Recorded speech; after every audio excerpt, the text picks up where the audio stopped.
Tablets ತಗೊಳ್ಳೋದು ಮರಿಬೇಡ. ಹೋಗಿ ಬರ್ತೀನಿ. ಆಗಲಿ ಡಾಕ್ಟರ್.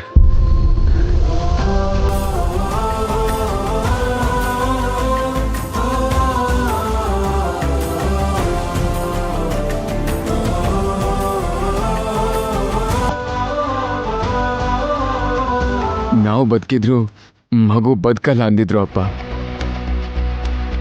ಏನು ಮಾಡಬೇಕೋ ಗೊತ್ತಾಗ್ಲಿಲ್ಲ. ಭಯ ಆಯಿತು. ಇಲ್ಲಿ ನಿಮ್ಗೇನು ಹೇಳಬೇಕೋ ಗೊತ್ತಾಗ್ಲಿಲ್ಲ. ಜೀವಂತವಾಗೇನೋ ಬದುಕು ಬಂದಿದ್ವಿ, ಆದರೆ ನಮ್ಮ ಜೀವನ ಇರಲಿಲ್ಲ ಅಪ್ಪ. ಆದರೆ ನನ್ನ ಮಗುಗೇನೂ ಆಗಿಲ್ಲ ವೈದೇಹಿ. ನಮ್ಮ ಮಗುಗೇನೂ ಆಗಿಲ್ಲ ವೈದೇಹಿ. ನನ್ನ ಮಗು ಚೆನ್ನಾಗಿದೆ. I am so happy. I am so happy.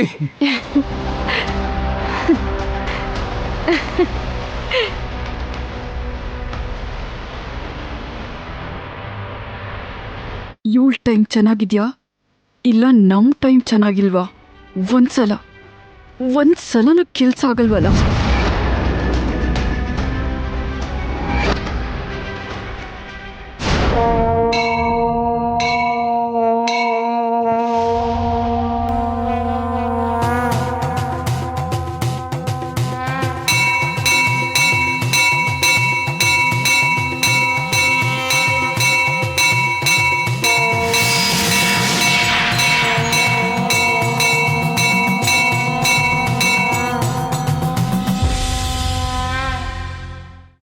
ಹರ ಹರ ಮಹಾದೇವ ಶಂಭೋ ಶಂಕರ.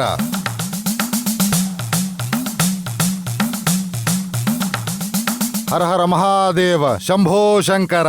ಹರ ಹರ ಮಹಾದೇವ ಶಂಭೋ ಶಂಕರ.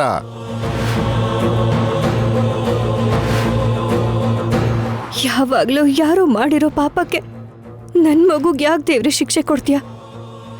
ಕಳ್ದು ಹೋಗಿರೋ ಆ ಒಡವೆಗಳ ಕಾರಣದಿಂದಾಗಿ ಏನೂ ಗೊತ್ತಿಲ್ದೇ ಇರೋ, ಇನ್ನು ರೂಪ ಕೂಡ ಪಡ್ಕೊಳ್ದೇ ಇರೋ ಆ ಪುಟ್ಟು ಜೀವ ಬಲಿ ಆಗ್ಬೇಕಾ? ಇದ್ಯಾವ ನ್ಯಾಯ ಸ್ವಾಮಿ? ಅಷ್ಟಕ್ಕೂ ಏನು ತಪ್ಪು ಮಾಡಿತ್ತು ಅಂತ ನಮ್ಮ ಮಗು ಶಿಕ್ಷೆ ಅನುಭವಿಸ್ಬೇಕು? ನಮ್ಮ ಹೊಟ್ಟೆಲ್ ಹುಟ್ಟಿದ್ದೆ ಆ ಮಗು ಮಾಡಿ ತಪ್ಪು ಅನ್ನೋದಾದ್ರೆ ನಮ್ಮ ಮಗು ಜೀವನ ಉಳಿಸ್ಕೊಟ್ಟು ನಮ್ಮ ಪ್ರಾಣನ ತಗೊಂಡ್ಬಿಡು. ಪ್ರತಿ ಕ್ಷಣ ಏನಾಗೋಗುತ್ತೋ ಅನ್ನೋ ಭಯದಲ್ಲಿ ನಾವ್ ಬದುಕಕ್ಕಾಗಲ್ಲ ಸ್ವಾಮಿ. ಈ ನರಕನ ನಮ್ಮಿಂದ ಅನುಭವಿಸೋದಕ್ಕಾಗ್ತಿಲ್ಲ. ನಿನ್ನ ಬೋರೆ ಶಂಕರ ಅಂತ ಹೇಳ್ತಾರೆ. ಕೇಳಿದ ತಕ್ಷಣ ವರ ಕೊಡ್ತೀಯ ಅಂತ ಕೂಡ ಹೇಳ್ತಾರೆ. ಆದ್ರೆ ಏನು ಅರಿಯದ ಮಗುನ ಯಾಕೆ ಬಲಿ ತಗೋಬೇಕು ಅನ್ಕೊಂಡೆ? ಇನ್ನು ಕಣ್ಣೇ ಬಿಡದೆ ಇರೋ ಆ ಮಗುನ ಯಾಕೆ ಬಲಿ ತಗೋಬೇಕು ಅನ್ಕೋತಾ ಇದ್ಯಾ? ಕರುಣೆ ತೋರಿಸು ಸ್ವಾಮಿ. ಹರ ಹರ ಮಹಾದೇವ ಶಂಭೋ ಶಂಕರ. ಹರ ಹರ ಮಹಾದೇವ ಶಂಭೋ ಶಂಕರ. ಹರ ಹರ ಮಹಾದೇವ ಶಂಭೋ ಶಂಕರ. ಸ್ವಾಮಿ ಬಂದ್ರ ಸ್ವಾಮಿ? ನಡೆದಿರೋದು ಎಲ್ಲಾನು ನಿಮಗ್ ಗೊತ್ತೇ ಇದೆ ಅಲ್ವಾ? ಅದನ್ನ ದೇವ್ರ ಹತ್ರ ಹೇಳಿ ಸ್ವಾಮಿ. ನಮ್ ಬೇಡಿಕೆನ ಕೇಳು ಅಂತ ಹೇಳಿ. ಆದಿ ದಂಪತಿಗಳಲ್ವಾ, ಈ ದಂಪತಿಗಳು ಪಡ್ತಿರೋ ಕಷ್ಟನ ಅರ್ಥ ಮಾಡ್ಕೊ ಅಂತ ಹೇಳಿ.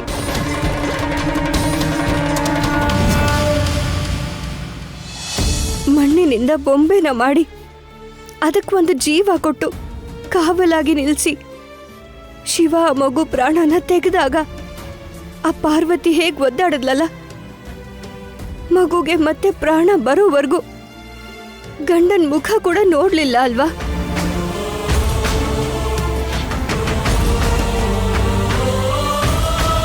ಮಗು ದೂರ ಆದ್ರೆ ಆಗೋ ಅಂತ ನೋವು ಆ ತಾಯಿಗೆ ಗೊತ್ತಿದೆ ಅಲ್ವಾ?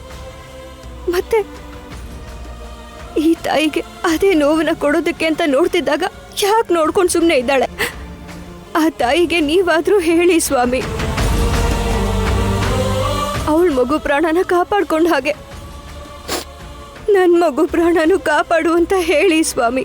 ಹೇಳಿ ಸ್ವಾಮಿ, ಹೇಳಿ. ನಮ್ಮ ಮಗುಗೆ ಏನಾದರೂ ಆದರೆ ನಾವು ಬದುಕಿರಲ್ಲ. ಆದರೆ ಅದಾಗಲೇಬೇಕು ಅನ್ನೋದಾದರೆ ಈಗಲೇ ಇಲ್ಲೇ ನಮ್ಮ ಜೀವನ ಬಲಿ ತಗೊಳಕ್ಕೆ ಹೇಳಿ.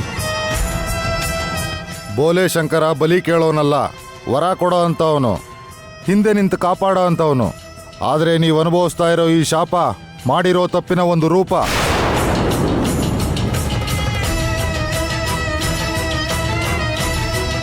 ನಿಮಗವತ್ತೇ ಹೇಳಿದ್ದೆ, ಆದಿ ದಂಪತಿಗಳಿಬ್ಬರಿಗೂ ಅಲಂಕಾರ ಮಾಡಿದ್ರೆ ಮಾತ್ರ ಶಾಪ ವಿಮೋಚನೆ ಆಗುತ್ತೆ. ಅದೀಗ ನಿಮ್ಮ ಕೈಯಲ್ಲೇ ಇದೆ. ಆ ಪರಮೇಶ್ವರನ್ ಕೈಯಲ್ಲಿ ಕೂಡ ಇಲ್ಲ. ಅವನು ಕೂಡ ಕಾಲಕ್ಕೆ ವಿಧಿಗೆ ಬದ್ಧನಾಗಿದ್ದಾನೆ.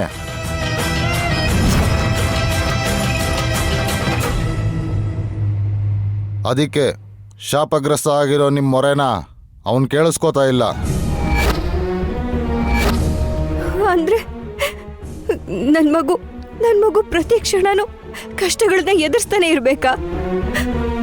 ಈ ಮಗು ಆ ದೇವ್ರೆ ಕೊಟ್ಟಿರೋಂತ ವರ ಅಲ್ವಾ? ವರನೇ, ಆದ್ರೆ ಶಾಪನೇ.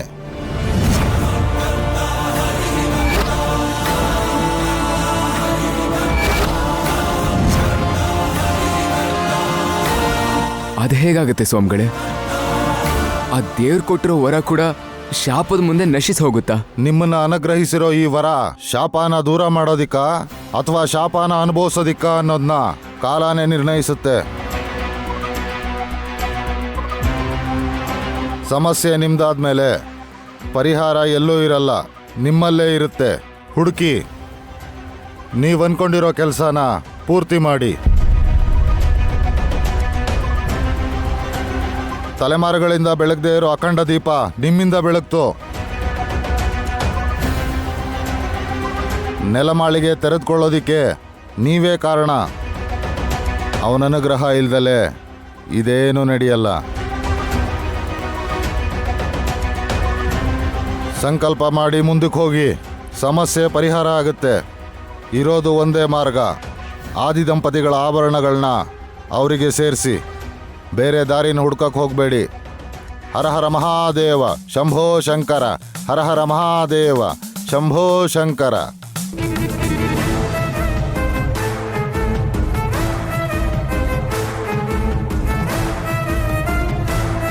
ಬಾವಾ, ಅವ್ರು ಅವಾಗ ಹೇಳಿದ್ದು ಇವಾಗ ಹೇಳಿದ್ದು ಒಂದೇ ಮಾತು. ಹೌದು ವೈದೇಹಿ, ಕಳ್ತನಾಗಿರೋ ಆಭರಣಗಳನ್ನ ಇಲ್ಲಿಗೆ ತರಲೇಬೇಕು.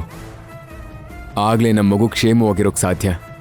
ಹೌದು ಬಾವಾ, ಅವತ್ತು ನೆಲಮಾಳಿಗೆ ಬಾಗ್ಲು ತೆಕ್ಕೊಳ್ಳೋವರೆಗೂ ತೆಗೆಯತ್ತೆ ಅಂತಾನೂ ಗೊತ್ತಿರ್ಲಿಲ್ಲ. ಅದ್ರಲ್ಲಿ ಏನಿದೆ ಅಂತಾನೂ ಗೊತ್ತಿಲ್ಲ.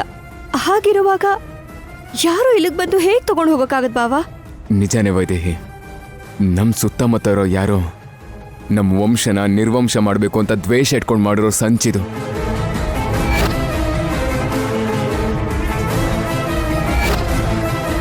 ಅದನ್ನ ಹೇಗಾದ್ರೂ ಮಾಡಿ ಕಂಡು ಹಿಡಿಲೇಬೇಕು.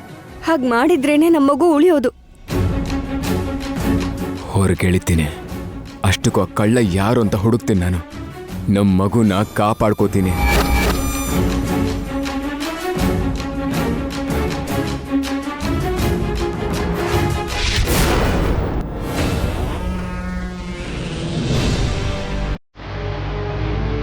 ಇದೇನ್ ನೋಡ್ತಾ ಇದ್ಯಾ? ಒಳ್ಳೆ ಸಿನಿಮಾ ನಾನ್ ತೋರಿಸ್ತೀನಿ ಬ್ರದರ್. ನೋಡು.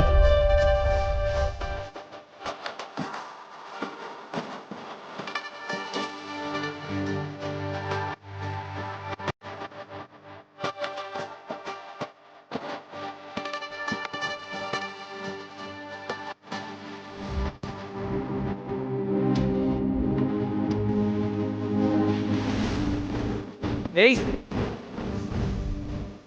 ಯಾಕೆ ಬ್ರದರ್? ಹೇಗೂ ಕೆಲವೊಂದನ್ನು ಎಂಜಾಯ್ ಮಾಡೋಕ್ಕಾಗಲ್ಲ. ಅಟ್ಲೀಸ್ಟ್ ಮನ್ಸಲ್ಲಾದ್ರೂ ಎಂಜಾಯ್ ಮಾಡ್ಬೋದಲ್ಲ, ಕೊಡು.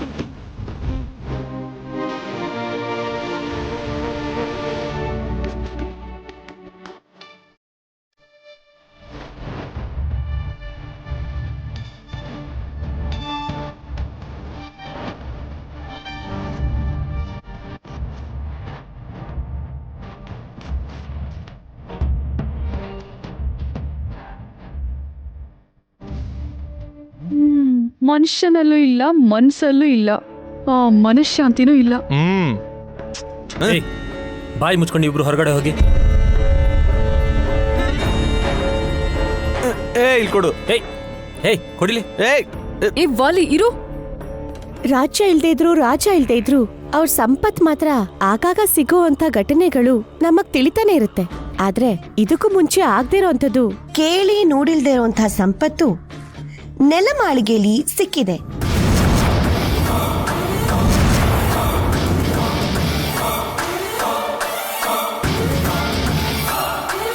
$1,000 ಕೋಟಿ ಬೆಲೆ ಬಾಳೋಂಥ ಈ ಸಂಪತ್ತು ದಶರಥ ರಾಮ್ ಅವ್ರಿಗೆ ತಲೆಮಾರಿಂದ ಬಂದಿರೋಂಥ ವಂಶಕ್ಕೆ ಸೇರಿದ ಸಂಪತ್ತು ಅಂತ ಗೊತ್ತಾಗಿದೆ.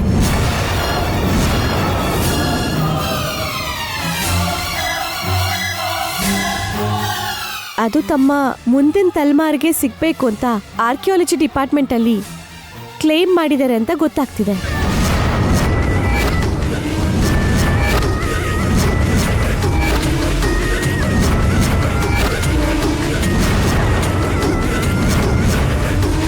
ಈ ಸಂಪತ್ತಿಂದ ದಶರಥ ರಾಮ್ ಅವ್ರ ಕುಟುಂಬ ಇಡೀ ಕರ್ನಾಟಕದಲ್ಲೇ ಶ್ರೀಮಂತರಾದ ಕುಟುಂಬ ಅಂತ ರಿಜಿಸ್ಟರ್ ಆಗ್ತಾ ಇದೆ.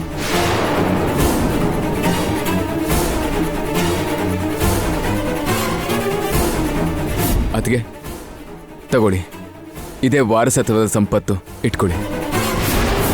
ಅಂದ್ರೆ ದೇವಾಂಶ್ ಸಂಪತ್ತನ್ನೆಲ್ಲ ಬಚ್ಚಿಟ್ಟು ಏನು ಸಿಕ್ಕಿಲ್ಲ ಅಂತ ಚಿಕ್ಕ ಬಾಕ್ಸನ್ನ ತಂದು ನನ್ನ ಕೈಗಿಟ್ನಾ?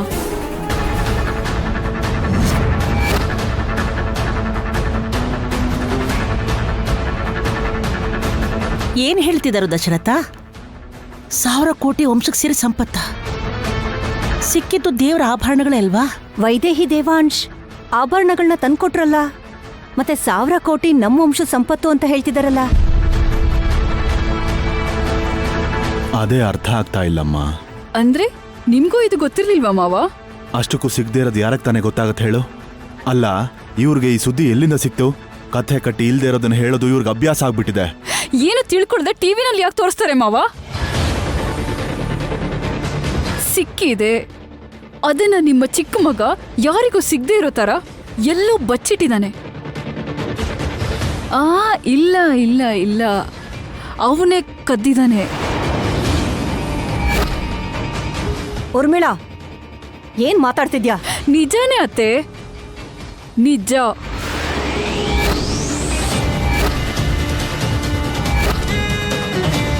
ಎಲ್ರಿಗೂ ಸೇರ್ಬೇಕಾಗಿದ್ದ ಸಂಪತ್ತನ್ನ ಒಬ್ಬನೇ ಮುಚ್ಚಿಟ್ಕೊಂಡ್ರೆ ಅದನ್ನೇ ಕಳ್ತನ ಅಂತಾರಲ್ವಾ?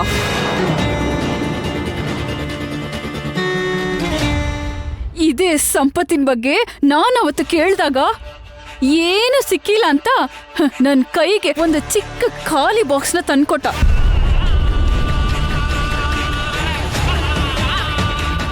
ಅವ್ರ ಕೈಗೆ ಜವಾಬ್ದಾರಿನ ಕೊಟ್ಟಿದ್ದಕ್ಕೆ ಇದು ಅವ್ರು ಮಾಡಿದ ಕೆಲಸ ಅಷ್ಟೇ. ಊರ್ಮಿಳಾ, ನನ್ನ ಮೊಮ್ಮಗಳು ಅಂತವ್ರಲ್ಲ. ಅಲ್ಲ ಅಂದ್ರೆ ಹಾಗಾದ್ರೆ ಇದೇನು ನೋಡಿ ಅಲ್ಲಿ. ಅವ್ರು ನಮಗೆ ಹೇಳದೇ ಇದ್ರು ಆರ್ಕಾಲಜಿ ಡಿಪಾರ್ಟ್ಮೆಂಟ್ ಅಲ್ಲಿ ಸಬ್ಮಿಟ್ ಮಾಡಿದ್ರಿಂದ ಎಲ್ಲ ವಿಷಯ ಗೊತ್ತಾಗ್ತಿದೆ. ಅವರಿಬ್ರು ಎಂಥವ್ರು ಅಂತಾನೂ ಗೊತ್ತಾಯ್ತು. ಉರ್ಮಿಳಾ, ಟಿವಿಲಿ ನ್ಯೂಸ್ ನೋಡಿ ನಿಜ ಏನು ಅಂತ ತಿಳ್ಕೊಳ್ದೆ ಒಂದು ನಿರ್ಧಾರಕ್ಕೆ ಬರಬೇಡ. ಸರಿ, ಬರ್ತಾರಲ್ಲ ಇವಾಗ, ನೀವೇ ಕೇಳಿ, ಆಗ ನಿಮಗೆ ಗೊತ್ತಾಗತ್ತೆ ನಿಜ ಏನು ಅನ್ನೋದು. ಒಂದು ವೇಳೆ ಅವರು ಸುಳ್ಳು ಹೇಳಿದ್ರು ಆರ್ಕಾಲಜಿ ಡಿಪಾರ್ಟ್ಮೆಂಟಿಗೆ ಹೋದ್ರೆ ಸತ್ಯ ಅಸತ್ಯ ಎಲ್ಲ ಹೊರಗೆ ಬೀಳತ್ತೆ.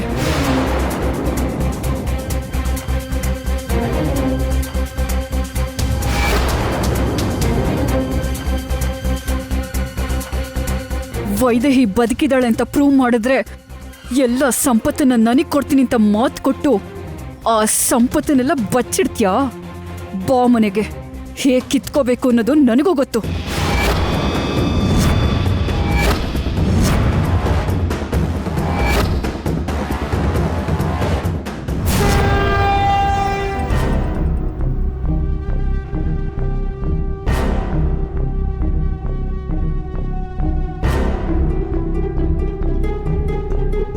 ವೈದೇಹಿ, ಇನ್ಮೇಲೆ ಆಡ್ಬೇಕಾದ ಪ್ರತಿ ಮಾತು ಅದ್ ನಿಜ ಆಗಿರ್ಲಿ ಸುಳ್ಳೆ ಆಗಿರ್ಲಿ, ನಾವ್ ಅನ್ಕೊಂಡಿರೋ ಗುರಿಗೆ ನಾವು ತಲುಪಲೇಬೇಕು. ನಿನ್ ಜೊತೆನೆ ಹೆಜ್ಜೆ ಇಡೋದನ್ ಬಿಟ್ರೆ ಅದು ನಿಜನಾ ಸುಳ್ಳ ಅಂತಾನು ನನಗ್ ಬೇಕಾಗಿರಲ್ಲ ಬಾವ.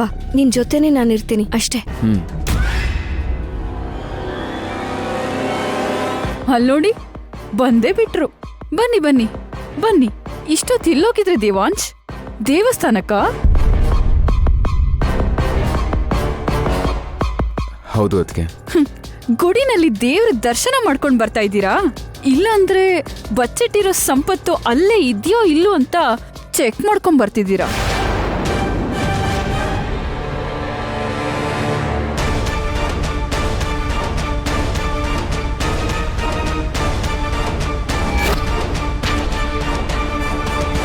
ಏನ್ ಮಾತಾಡ್ತಾ ಇದ್ದೀರಾ ಅದಕ್ಕೆ? ಏನು ಗೊತ್ತಿಲ್ಲ ಅನ್ನೋ ತರ ಮಾತಾಡ್ಬೇಡ ದೇವಾಂಶ್.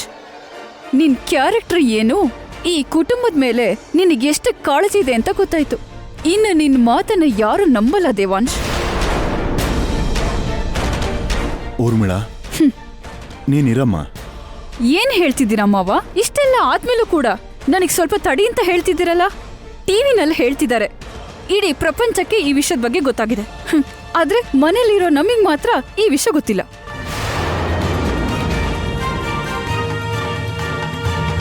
ನಮ್ ವಿಷಯನ ಪಕ್ಕಕ್ಕಿಡಿ. ನಮ್ಗೆ ಹೇಗಿದ್ರು ಬೆಲೆ ಇಲ್ಲ. ಮನೆಗ್ ದೊಡ್ಡೋರು ನೀವಿದ್ದೀರಲ್ಲ ಮಾವ. ಅಯ್ಯ, ಅತ್ತೆ, ಇಂದು ಅಜ್ಜಿ, ನೀವೆಲ್ಲರೂ ಇದ್ದೀರಲ್ಲ. ಒಬ್ರಿಗಾದ್ರೂ ಹೇಳಿದ್ರಾ? ಇಲ್ಲ.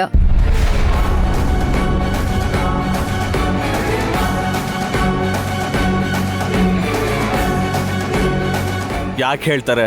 ಅವ್ರಿಗೆ ಬೇಕಾಗಿರೋದು 1000 ಕೋಟಿ ಬೆಲೆ ಬಾಳೋ ವಂಶದ ಸಂಪತ್ತು.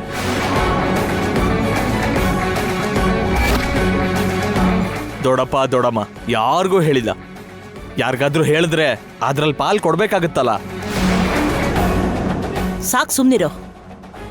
ಮನುಷ್ಯರಿಗಿಂತ ಸಂಪತ್ತಿಗೆ ಬೆಲೆ ಕೊಡೋದಿಕ್ಕೆ ಅಲ್ಲಿರೋದು ಬೇರೆ ಯಾರೂ ಅಲ್ಲ, ನನ್ನ ಮೊಮ್ಮಗ ದೇವಾಂಶ್.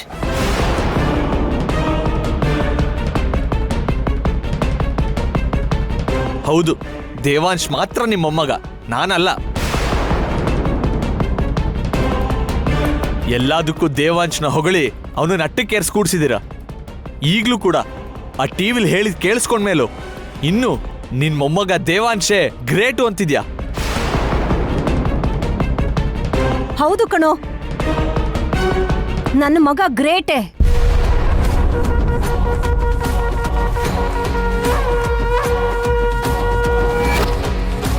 ಇವತ್ತು ಟಿವಿಲಿ ಯಾರೋ ಏನೋ ಹೇಳ್ತಾರೆ ಅಂತ ನನ್ನ ಮಗನ ಮೇಲೆ ಅನುಮಾನ ಪಟ್ರೆ ನನ್ನ ಮೇಲೆ ಅನುಮಾನ ಪಟ್ಟ ಹಾಗೇನೆ.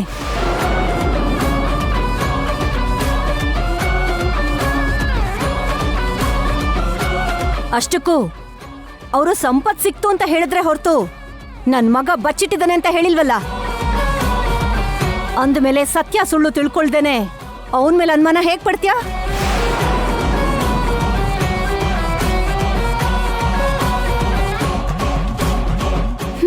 ನೆಲ್ಮಾಳಿಗೆ ಒಳಗೆ ಹೋಗಿದ್ದು ದೇವಾಂಶ್ ಮತ್ತೆ ವೈದೇಹಿನೇ ಅಲ್ವಾ ಅತ್ತೆ? ಅವ್ರಿಗ್ ಬಿಟ್ಟು ಆ ಸಂಪತ್ತಿನ ಬಗ್ಗೆ ಇನ್ಯಾರಿಗ್ ಗೊತ್ತಾಗತ್ತೆ?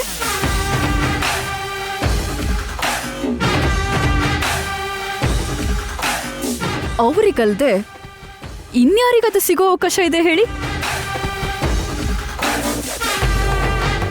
ಏನೋ ಏನಾದ್ರೂ ಆಗಿರ್ಬೋದು ಊರ್ಮಿಳಾ. ನಿನ್ನ ಒಂದು ಪ್ರಶ್ನೆ ಕೇಳಿದ್ರು ನಿನ್ನ ಅನುಮಾನಿಸ್ದ ಹಾಗೆ ದೇವಾಂಶ್. ಆದ್ರೆ ಟಿವಿನಲ್ಲಿ ನ್ಯೂಸ್ ನೋಡಿದ್ವಿ.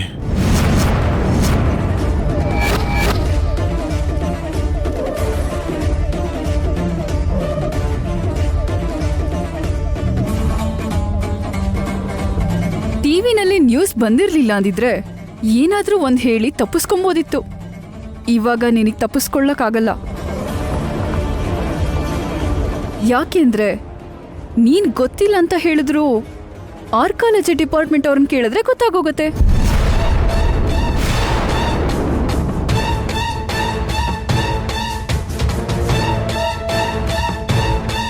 ಮನೆಯವ್ರಿಗೆಲ್ಲರಿಗೂ ನಿನ್ ಮೇಲೆ ತುಂಬಾನೇ ನಂಬಿಕೆ ಇದೆ ದೇವಾಂಶ್. ಅದಕ್ಕೆ ನಿನ್ ಮೇಲೆ ಅನುಮಾನ ಪಡೋದಕ್ಕೂ ಹಿಂದೆ ಮುಂದೆ ನೋಡ್ತಿದ್ದಾರೆ. ಆದ್ರೆ ಈಗ ನೀನು ನಿಜ ಹೇಳಲೇಬೇಕು.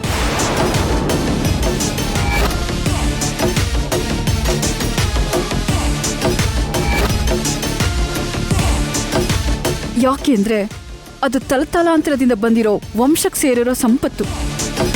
ನೀನು ಒಬ್ನೇ ದೋಚ್ಕೊಂತೀಯ ಅಂದ್ರೆ ಆಗಲ್ಲ. ನಿನ್ ಜೊತೆಗೆ ನನ್ ಗಂಡಂಗೂ ಕೂಡ ಸಮವಾದ ಪಾಲ್ ಸಿಗ್ಬೇಕು.